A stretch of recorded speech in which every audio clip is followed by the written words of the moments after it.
नमस्कार, बहुत स्वागत है आपका। मैं हूं रीनू। एमपीसीजी सुपरफास्ट 100 खबरों का जिक्र करेंगे, लेकिन उसके पहले एक बड़ी खबर है जहां मुकेश अंबानी को धमकी देने का मामला सामने आया है। जी हां, बिहार के दरभंगा से आरोपी की गिरफ्तारी की गई है। मनीगाछी थाना क्षेत्र के ब्रह्मपुरा गांव से युवक को गिरफ्तार किया गया है। आरोपी युवक से मोबाइल भी बरामद किया गया। राकेश कुमार मिश्र को मुंबई पुलिस ने गिरफ्तार किया है। गिरफ्तारी के बाद युवक को मुंबई पुलिस अपने साथ ले गई है। तो ये बड़ी खबर मिल रही है जहां पर धमकी दी गई। मुकेश अंबानी को धमकी देने का मामला सामने आया है और बिहार के दरभंगा से आरोपी की गिरफ्तारी हुई है। ज्यादा जानकारी के साथ दरभंगा से संवाददाता विपिन कुमार जुड़ गए हैं। विपिन, आखिर पूरा मामला है क्या? ये युवक कौन है? इसने धमकी क्यों दी? जी, कुछ दिन पहले ही ये मुकेश अंबानी को धमकी मिला था, जिसके बाद पूरी तरह से उनकी सुरक्षा बढ़ा दी गई थी। उसके बाद से ही मुंबई पुलिस पूरी तरह से इसमें जांच में जुटी हुई थी और स्पेशल मुंबई पुलिस के द्वारा टीम भी बनाया गया था, जिसको लेकर आज दरभंगा के मनीगाछी ब्रह्मपुर गांव का निवासी है ये राकेश कुमार मिश्र, जिनकी गिरफ्तारी हुई है। बताया जाता है कि ये जो नंबर से इन्होंने धमकी दिया था, वो नंबर भी इसके पास से मुंबई पुलिस ने बरामद किया। चूंकि नंबर को ही ट्रेस करते हुए पुलिस यहाँ पहुंची थी और फोन करने के बाद जिस युवक ने नंबर वो उठाया वो राकेश कुमार ही था, जिसके बाद उसे गिरफ्तार कर यहाँ से मुंबई पुलिस लेके गई है। जी, इस युवक के बारे में कोई जानकारी मिल पाई है? कौन है युवक, क्या करता है, क्या मानसिक रूप से ठीक है, आपराधिक घटनाओं में पहले से शामिल है? ये चूंकि स्थानीय लोग जो बता पा रहे हैं उसके अनुसार ये राकेश कुमार मानसिक रूप से बीमार जरूर है और इसके पिता चूंकि सरकारी कर्मी भी हैं, यहाँ पर बिहार इंटर काउंसिल में कार्यरत है और ऐसे में ये यहाँ गांव में ही रहा करता था। लेकिन आसपास के लोग जो बता पा रहे हैं अभी, वो कह रहे हैं कि मानसिक रूप से बीमार चल रहा था ये जो। और चलिए सीधे रुक करेंगे सीएम भूपेश बघेल क्या कुछ कह रहे हैं, आइए सुनते हैं। फूड प्रोसेसिंग से रिलेटेड यूनिट, इसके साथ साथ एग्री प्लाजा जो सीड और जो सारे इनपुट्स आते हैं उसके shops, bio fertilizer, bio pesticide, इसके पैकेजिंग यूनिट्स, ग्रेडिंग पैकिंग करने के लिए, सेपरेशन करने के लिए मशीन्स लगेंगे, वो मशीन्स, और जो एग्रीकल्चरल वेस्ट है उस वेस्ट से अगर कोई अच्छी चीज़ प्रोड्यूस होती है, जैसे केले के इससे रेशे निकलते हैं, वैसे वाले जो यूनिट्स है वो हम मंडी की इन ज़मीनों में ला सकते हैं सर। और जल्दी ही इसकी कार्य योजना माननीय मंत्री जी के नेतृत्व में बना के आप।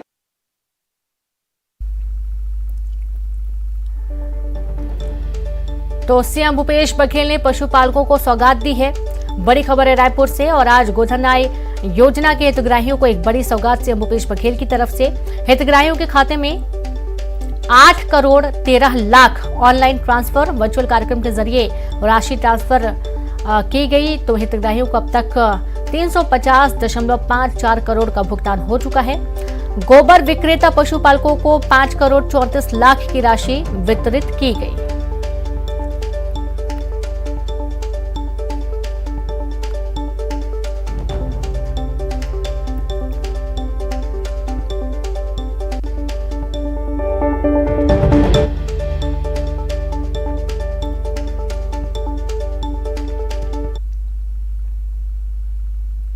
एमपी में आज से हेलमेट लगाने के लिए अभियान। हेलमेट लगाने के लिए किया जाएगा जागरूक। 2 व्हीलर चलाने वालों को किया जाएगा जागरूक। पीछे बैठने वालों को भी जागरूक किया जाएगा। दोनों लोगों को हेलमेट लगाना अब जरूरी होगा। आज से 20 अक्टूबर 2022 तक अभियान चलेगा। अभियान के बाद नियम तोड़ने पर कार्रवाई। हाईकोर्ट के आदेश के बाद पीएचक्यू का आदेश, बिना हेलमेट पेट्रोल भी नहीं मिलेगा। जी हां, अब सख्ती की जाएगी, जहां पर बिना हेलमेट के पेट्रोल भी नहीं मिलेगा। हाईकोर्ट के आदेश के बाद पीएचक्यू का आदेश है। एमपी में आज से हेलमेट लगाने के लिए अभियान चलाया जा रहा है। हेलमेट लगाने के लिए जागरूक किया जाएगा लोगों को। 2 व्हीलर चलाने वालों को किया जाएगा जागरूक। जो ड्राइविंग सीट पर होगा उसे तो हेलमेट लगाना अनिवार्य है ही, लेकिन जो व्यक्ति पीछे बैठेगा उसको भी हेलमेट लगाना अनिवार्य किया जाएगा और इसके लिए जागरूकता अभियान चलाया जाएगा। दोनों लोगों को हेलमेट लगाना अब जरूरी होगा। सीधे रुक करेंगे, संवाददाता जितेंद्र जुड़ गए हैं। जितेंद्र, एमपी में आज से हेलमेट लगाने को लेकर अभियान शुरू हो रहा है। जो व्यक्ति गाड़ी ड्राइव कर रहा है उसको तो हेलमेट लगाना अनिवार्य है ही, साथ में जो व्यक्ति पीछे बैठा है उसके लिए भी हेलमेट आवश्यक है।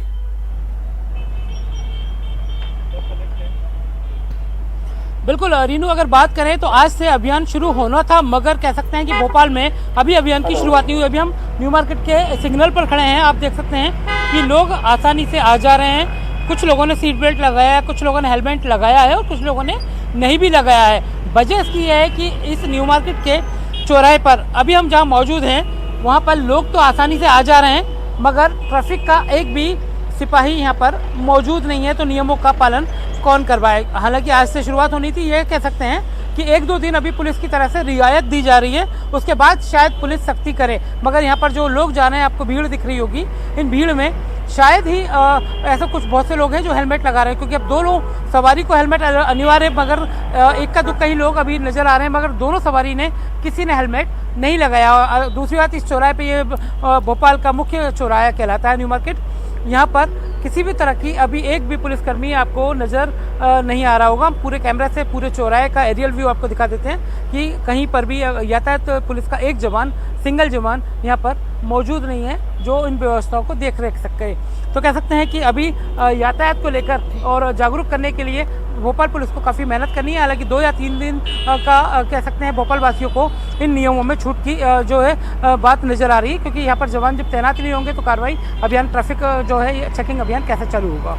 जी बिल्कुल, और इस अभियान को जल्द से जल्द चलाए जाने की जरूरत है। देखा जाता है कि कई बार अभियान चलाए जाते हैं और उसके बाद जैसे अभियान पूरा होता है उसके बाद लोग फिर से लापरवाही करने लगते। एक समय और था जितेंद्र, जब ये कहा गया था कि बिना हेलमेट के पेट्रोल नहीं दिया जाएगा, कई बार सख्ती भी देखी गई, कार्रवाई भी, उस पर एक्शन भी लिया गया, लेकिन उसके बाद फिर से आम लोग भी अब पेट्रोल लेने पहुंच जाते हैं, बोतलों में पेट्रोल लेने के लिए पहुंच जाते हैं। तो इस अभियान को सख्ती से लागू करने की भी जरूरत है ताकि लोग हेलमेट के प्रति जागरूक हों, क्योंकि उनकी खुद की सुरक्षा है।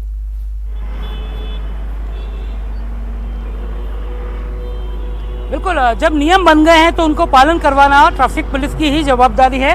अब जब पेट्रोल लेने पहुंचेंगे तो पेट्रोल पंप पर किस तरह का उनके साथ बिहेवियर होता है, क्या उन्हें बिना हेलमेट के पेट्रोल मिलता है, ये पेट्रोल पंप पर कार्रवाई होना चाहिए अगर इस तरह की गफलत होती है। हालांकि शुरुआत आज से होनी थी।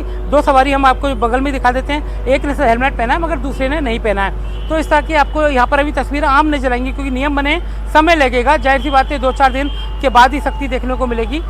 तो कह सकते हैं कि अभी ट्रैफिक पुलिस इस तरह का कोई यहाँ पर अभियान चला नहीं रही। 6 तारीख से चालू जरूर होना था अभियान, मगर अभी इस अभियान को और थोड़ा समय लगेगा। आप देख सकते हैं एक SDM की गाड़ी भी आई हुई है, अगर वो बात करें तो उनमें खुद ही सीट बेल्ट, अब हमें देखकर वो सीट बेल्ट लगाते हुए नजर आ रहे हैं। तो जब सरकारी अधिकारी की गाड़ियों के ही लोग ड्राइवर सीट बेल्ट नहीं लगा रहे हैं, अभी देखिए कैमरे पर देखकर उन्होंने सीट बेल्ट पहना है, मुस्कुरा रहे हैं, मगर अधिकारी खुद बैठे हैं गाड़ी में, उसके बावजूद अगर ये सीट बेल्ट खुद नहीं लगाने को बोल रहे हैं अपने ड्राइवर को, तो कहीं ना कहीं जब प्रशासनिक अधिकारी अपने नियमों का पालन नहीं कर रहे तो फिर दूसरा व्यक्ति कैसे कर पाएगा। रीनू जी बिल्कुल, बहुत शुक्रिया आपका तमाम जानकारी के लिए जितेंद्र। तो इस तरीके से जब खुद ही पालन नहीं किया जाएगा तो दूसरों को जागरूक भी नहीं किया जाएगा। लेकिन आप सभी से अपील है कि हेलमेट जरूर लगाएं, अपने आसपास के लोगों को भी जागरूक करें, क्योंकि हेलमेट आपकी सुरक्षा के लिए ही है। भोपाल से ही बड़ी खबर है, जहां पीएम के दौरे से पहले हटाए गए उज्जैन निगम कमिश्नर, जी हाँ, उज्जैन नगर निगम कमिश्नर अंशुल गुप्ता हटाए गए हैं।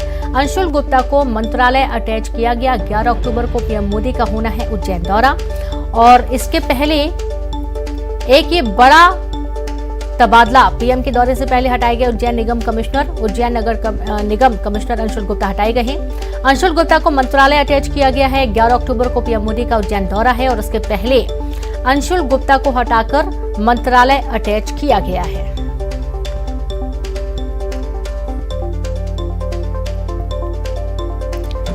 तो बड़ी खबर भोपाल से है, जहां पीएम के दौरे से पहले उज्जैन निगम कमिश्नर हटाए गए हैं। उज्जैन नगर निगम कमिश्नर अंशुल गुप्ता को हटाया गया और इन्हें मंत्रालय अटैच किया गया। 11 अक्टूबर को पीएम मोदी का उज्जैन दौरा होना है। ज्यादा जानकारी के साथ संवाददाता शरद जुड़ गए। शरद, आप उज्जैन निगम कमिश्नर को हटाकर मंत्रालय अटैच किया गया है, पूरी जानकारी क्या है? देखिए, बड़ा एक्शन कह सकते हैं प्रधानमंत्री नरेंद्र मोदी के दौरे से ठीक पहले का, क्योंकि एक बड़ा आयोजन उज्जैन में होने जा रहा है और उससे पहले ही जो नगर निगम के कमिश्नर हैं अंशुल गुप्ता, उनको हटा दिया गया है। उनके तबादले के आदेश राज्य सरकार की ओर से जारी भी कर दिए गए हैं। जो जानकारी है उसके मुताबिक एक दिन पहले ही जो नगरीय प्रशासन मंत्री हैं भूपेंद्र सिंह और मुख्यमंत्री शिवराज सिंह चौहान दोनों उज्जैन पहुंचे हुए थे और प्रधानमंत्री नरेंद्र मोदी के आने और महाकाल लोक कॉरिडोर का जो लोकार्पण कार्यक्रम है उसकी समीक्षा वहां पर वो कर रहे थे और दौरे कर रहे थे। उस दौरान में ही कुछ खामियां वहां पर दिखी थी, जिस पर जानकारी ये है कि नगरीय प्रशासन मंत्री भूपेंद्र सिंह की ओर से अपनी नाराजगी भी जाहिर की गई थी। तो एक तरह से जो काम में लापरवाही है वो एक बड़ी वजह उनके तबादले को लेकर मानी जा रही है। और ये तबादला होना इसलिए भी अहम हो जाता है ये आदेश, क्योंकि जैसा मैंने कहा कि प्रधानमंत्री नरेंद्र मोदी का एक बड़ा कार्यक्रम उज्जैन में है। 11 तारीख को महाकाल लोक का जो लोकार्पण का कार्यक्रम है, उससे पहले ही नगर निगम के कमिश्नर को हटाया जाना एक बड़ी खबर है निश्चित तौर पर। और ये माना जा रहा है कि जल्दी वहां नए निगम कमिश्नर की नियुक्ति होगी और जो खामियां हैं, जिस तरीके के निर्देश राज्य सरकार की ओर से दिए गए हैं, उनको इम्प्लीमेंट वहां किया जाएगा। जी बिल्कुल, बहुत शुक्रिया आपका शरद जानकारी के लिए। तो आप ये देखिए कि खामियां पाए जाने के चलते ये एक्शन लिया गया है। एक बड़ा एक्शन पीएम के दौरे के पहले लिया गया है, जहां उज्जैन नगर निगम कमिश्नर अंशुल गुप्ता को हटाकर मंत्रालय अटैच किया गया। और जानकारी ये भी है कि जल्द ही नए उज्जैन के निगम कमिश्नर आ जाएंगे। और अगली अहम खबर का रुख करेंगे। रायपुर से खबर है, आज से छत्तीसगढ़ ओलंपिक की शुरुआत होने जा रही है। सीएम भूपेश बघेल ने प्रदेशवासियों को शुभकामनाएं दी हैं। ट्वीट कर लिखा कि आज से शुरू हो रहा पारंपरिक खेलों का महाकुंभ, इस अवसर पर सभी प्रदेशवासियों को शुभकामनाएं। पहली बार छत्तीसगढ़ी खेलों का राज्य भर में आयोजन, गांव से लेकर शहर तक, युवाओं से लेकर बुजुर्ग तक सभी होंगे प्रतिभागी।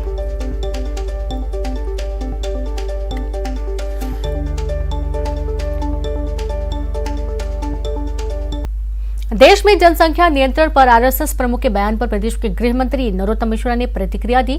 उन्होंने कहा कि देश में आबादी का संतुलन नहीं होना चाहिए, अब उचित फैसला लेने का समय आ गया है। कांग्रेस पर हमला बोलते हुए कहा कि उन लोगों का ध्यान सिर्फ वोटों पर ही केंद्रित रहता है, जबकि भागवत पूरे देश के बारे में सोचते हैं। इसके बाद उन्होंने कांग्रेस की भारत जोड़ो यात्रा पर तंज कसते हुए कहा कि इसका असर इतना हो रहा है कि गुजरात में भी एक नेता ने पार्टी छोड़ दी।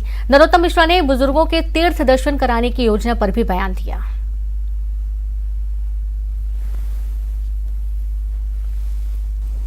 श्रद्धेय का जो बयान है वो देश की दृष्टि से काफी महत्वपूर्ण है।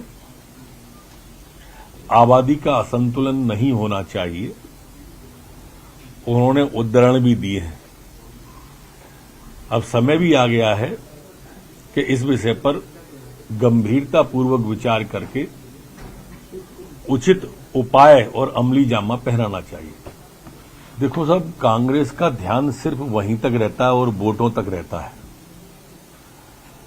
तो श्रद्धेय भागवत जी का ध्यान संपूर्ण भारत पर रहता है, देश पर रहता है। उसका असर और रुझान दिखाई देने लगे हैं उनकी यात्रा के। कल कांग्रेस के जो विधायक हैं गुजरात में, उनने अब कांग्रेस छोड़ दी है। इसके पहले मध्य प्रदेश में हमारे पूर्व विधायक जी सागर जिले में छोड़ गए थे। उसके पहले कांग्रेस के अध्यक्ष, जो कार्यकारी अध्यक्ष गुजरात के, उनने छोड़ दी थी। उसके पहले गुलाम नबी आजाद छोड़ गए थे। उसके पहले कपिल सिब्बल छोड़ गए थे। ये यात्रा जिस दिन से शुरू हुई है उस दिन से कांग्रेस पत्ते की तरह बिखरती जा रही है। मेरे ख्याल से यही रुझान है उसका। हमारी पुरानी योजना है, लगातार लंबे समय से चल रही है। भारतीय जनता पार्टी चुनाव को ध्यान में रखकर कभी काम नहीं करती, वो सेवा को और विकास को ध्यान में रखकर काम करती है। उसी का परिणाम है कि बाकी के दल सिमटते जा रहे हैं और भारतीय जनता पार्टी पर लोगों का विश्वास बढ़ता जा रहा है, आस्था बढ़ती जा रही है। ये कमलनाथ जी ने बंद कर दी थी तीर्थ दर्शन योजना, टोकन चलाई थी नाम के लिए। हमारी सरकार, हमारे मुख्यमंत्री श्रवण कुमार की भूमिका में बुजुर्गों को तीर्थ करा रहे हैं और बुजुर्गों को तीर्थ करा रहे हैं। आप उन बुजुर्गों से मिलिए तो जो किसी न किसी कारण से तीर्थ नहीं कर पाए या उनके बच्चे उन्हें तीर्थ नहीं करा पाए, उनको अगर निःशुल्क यात्रा पूरी की पूरी मय सुविधाओं के भोजन पानी के साथ में मिल रही है तो उसके लिए बड़ी योजना है ये। और बीजापुर से बड़ी खबर है, सीएएफ के जवान ने की खुदकुशी, सर्विस राइफल से खुद को गोली मारी। आत्महत्या का कारण अज्ञात है। जवान का नाम सुनील कुमार बताया जा रहा है। भिंड का रहने वाला जवान था, बीजापुर में 15वीं बटालियन में तैनात था। आत्महत्या क्यों की है, ये एक बड़ा सवाल खड़ा होता है। बीजापुर से बड़ी खबर है, सीएएफ के जवान ने खुदकुशी की, सर्विस राइफल से खुद को गोली मारी। आत्महत्या का कारण अज्ञात है। जवान का नाम सुनील कुमार, भिंड का रहने वाला जवान बताया गया है। बीजापुर में 15वीं बटालियन में जवान तैनात था। आत्महत्या क्यों की है इसने, ये कारण अज्ञात है। फिलहाल पूरे मामले की जांच की बात कही जा रही है कि आखिरकार क्या कोई विवाद था, क्या कोई परेशानी थी जिसके चलते सुसाइड किया है जवान। संवाददाता भरत दुर्गम जुड़ गए। भरत, कारण कुछ सामने आए हैं, जवान ने आत्महत्या क्यों की है?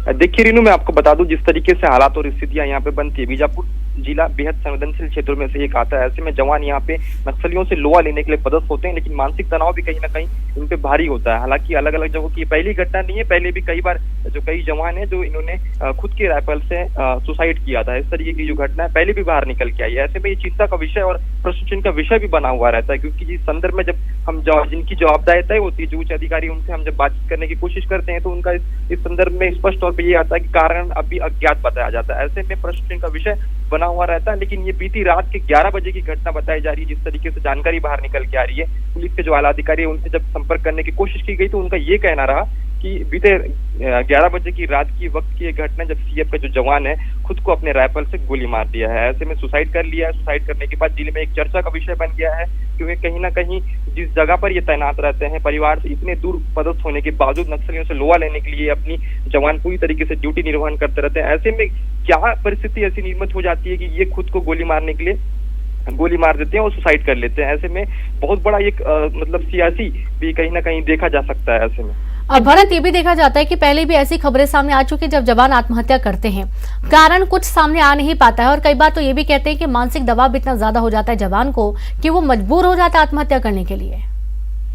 जी बिल्कुल रीनू, मैं आपको बता दूं क्योंकि बेहद संवेदनशील क्षेत्र है। ऐसे में कहीं ना कहीं बहुत सारी चीजों से ये लोग जो जवान जो होते हैं, जो पदस्थ होते हैं, वो वंचित होते हैं। ऐसे में मानसिक तनाव की अगर बात की जाए तो लगातार उनके अंदर बहुत सारी चीजों को लेकर तनाव होता है। विशिष्ट सूत्रों के हवाले से अगर की हम बात की जाए तो जिस तरीके से वो अपनी ड्यूटी जो तैनात रहते हैं, बिहार जो इलाके मसलों पर तैनात होते हैं, उसके बावजूद बहुत सारी चीजें और बहुत सारी समस्या, बड़ी विडम्बना उनके सामने आ जाती है, लेकिन चीजें बाहर निकल के नहीं आ पाती, क्योंकि आधिकारिक का एक दायरा होता है, उस दायरे से बाहर नहीं निकल पाते हैं। इस वजह से जो भी चीजें रहती है कारण स्पष्ट तौर पे बाहर निकल के आना चाहिए। तो वही चीजें अभी भी प्रश्न चिन्ह का विषय इस विषय पर भी बना हुआ है। कहीं ना कहीं जिनकी जवाबदारी तय होती है, कहीं अगर स्पष्ट हो जाए तो जो भी चीजें हैं बाहर निकल के स्पष्ट हो जाएगी।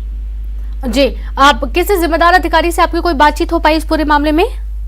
जी रीनू, मैं आपको बता दूं इस पूरे प्रकरण में अगर हम जिले के जो उच्च अधिकारी हैं, बीजापुर एसपी आंजनेय वैष्णव, उनसे हमने बातचीत करने की कोशिश की गई तो उनका स्पष्ट तौर पे ये कहना रहा कि बीती रात ये घटना है, अभी हम पूरी तरीके से जांच पड़ताल कर रहे हैं। हमारी टीम गई हुई है, मौके मुहाना पे लगातार किया जा रहा है, जांच की जा रही है, लेकिन कारण अभी पूरी तरीके से इस मसले पे अज्ञात बताया जा रहा है। कुछ भी कहने से जो पुलिस के जो जिनकी जवाबदारी तय होती है, जो अधिकारी हैं, वो अभी कारण पूरी तरीके से अज्ञात बताया है। जी बिल्कुल। अब ये एक बड़ा सवाल है कि आखिरकार जवान इस तरीके से आत्महत्या क्यों करते हैं, क्योंकि कहा जाता है